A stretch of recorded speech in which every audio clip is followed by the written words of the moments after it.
Hello campers, and welcome back to the Creative Writing Skill Group. Today we are going to be learning more about poetry in the form of free verse. So if you recall last time, we learned that acrostic poetry is defined by the words that we wrote vertically, and haikus are defined by the number of sentences per line. So free verse is a kind of poetry without rules. So it doesn't really have those rules of counting syllables or defining around one word. So a lot of the poems and constraints that we learn like in the classroom aren't free verse because they have rules about like what has to rhyme or like how many syllables something has.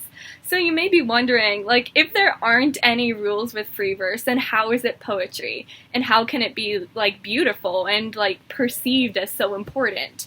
Well, the way I like to look at free verse is basically you don't have rules, but you do have a lot of options. And these options are tools that you can use to make your writing even more beautiful and to improve your poetry. So I'm going to be walking through some of these tools with you right now and asking you a few questions so that you can come up with some tools yourself. And then you're going to have a chance to write some free verse of your own. So the first tools that I want to share with you guys, you may have already heard of, are similes and metaphors. And these have to do with the semantics of the words and the poems themselves.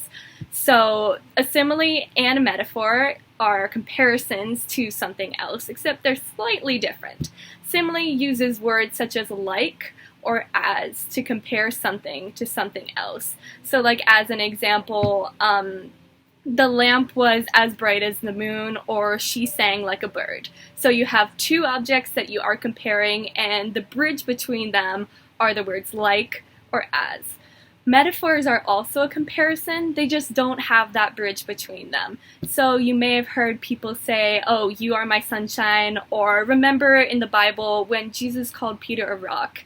Now, obviously, Peter was not a rock, he was a real-life person, and no one is actually a beam of sunshine. They are people, just like you and me. But a metaphor suggests that there is such a strong comparison and correlation between a person and an object that they are basically like the same thing, even if they are two separate entities. So that's what a simile and a metaphor is, and you can use them as tools to better your free verse. And in order to come up with more tools that you can pull out of your toolkit to improve your free verse, I'm going to ask you 3 questions. And the first one is, how would you like your sentences to look on the page? Would you like to use short sentences or long sentences, rhetorical questions, or exclamations?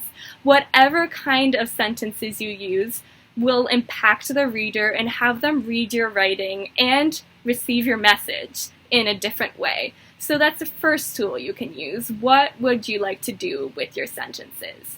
The second tool is, where would you like to put your words in the poem?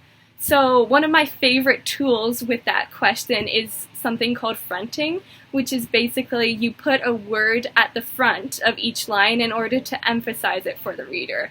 But wherever you place words in your poem will have a different impact on your reader. So make sure to keep that in mind. Tool number 2, where am I going to put the words in my poem? Tool number 3 is, how would I like the poem to look on a paper? So if the reader receives the poem, would you like them to receive it all in one stanza, or would you like it to be more spaced out? Some poems I know even have a shape that the poem is in, which I think is super cool and a super unique way to transmit your message. So when you write free verse, remember, how would I like this to look? And those are some ideas of tools for you, but what I like to do to come up with more ideas for tools is to look at poems that I like and ask myself, what do I like about this poem? Like, what is it saying to me? And when you ask yourself that question, you realize that the poet uses certain tools that you can apply to your own free verse. Now, you're not going to copy what they say exactly. So if a poet uses a simile, you're not going to write the exact simile. Rather, you can look at the tools that they use, realize, oh, that works to make the poem beautiful, and seek to imitate it in your own work in a way that's not copying them, if that makes sense. So the writing prompt for today is to try your hand at free verse, see what you think. You could either use some of the tools that I mentioned or look at some poems of your own and see if you can pick out some tools in there too. Remember to write from the heart and that you can't go wrong, and I'm so excited for you guys to write this, and I will see you soon.